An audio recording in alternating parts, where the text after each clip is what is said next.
remedies require nothing at all. You just need to learn how to breathe correctly, or how to breathe closer to the medical norm.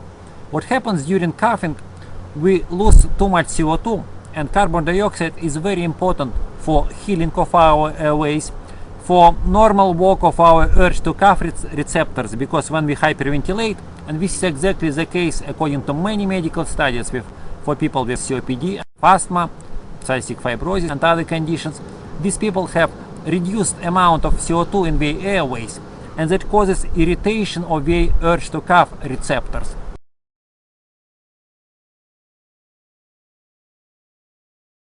And therefore we have chronic problems with coughing. Apart from that, heavy breathing or hyperventilation reduces oxygen level in body cells.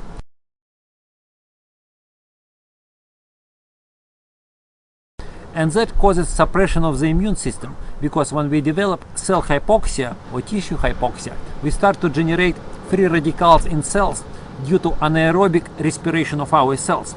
So oxygen is very fundamental for our health, and hyperventilation causes exactly the opposite effect.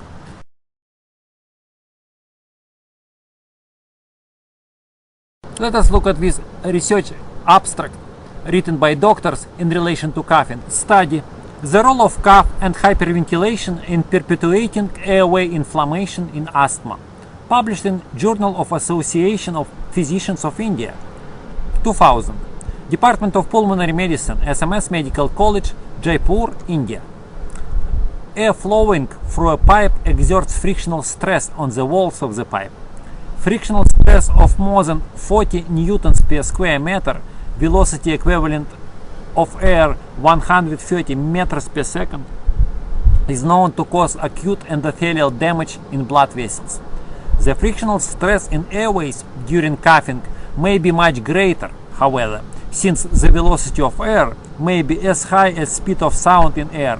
We suggest that high levels of frictional stress perpetuate airway inflammation in airways which are already inflamed and vulnerable to frictional stress-induced trauma in patients with asthma.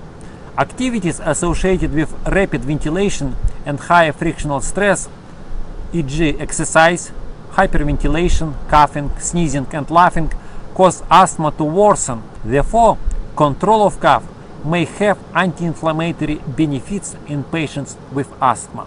Therefore, people with chronic coughing are going to benefit from very simple breathing exercises, which are going to be explained next.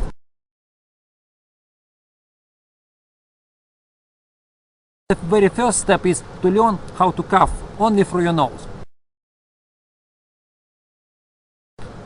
So you keep your mouth closed and start coughing only through the nose. The next step is to learn how to cough with your mouth and with your nose closed. So it means you close your nose and try coughing this way. This way you are going to have about normal concentration of CO2 in your airways, and that's going to calm down your urge to cough receptors. In addition, there is a third exercise which is called the reduced breathing exercise, and this reduced breathing exercise will teach you how to breathe a little bit less air, so that you have more carbon dioxide, more CO2, which improve oxygen transport.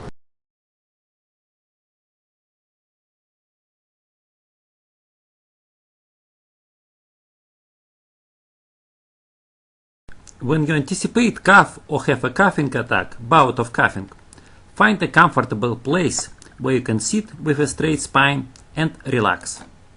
Close your mouth, pinch your nose, and start breath holding until you get a desire to breathe more, air hunger or shortage of air. When you release your nose, it is very important that you take your first inhalation through the nose and using the diaphragm or your abdominal muscles.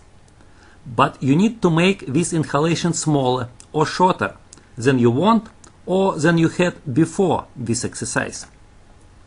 Therefore, after the breath hold, make a small nasal abdominal inhalation, as it is shown on this diagram. After this inhalation, you need to relax all your body muscles in order to exhale. Remember, just relax all your muscles for exhalations. Then again you take a small nasal abdominal inhalation and relax to exhale. as it is shown on the diagram. Your goal is to maintain or preserve moderate air hunger or desire to breathe more air during this exercise.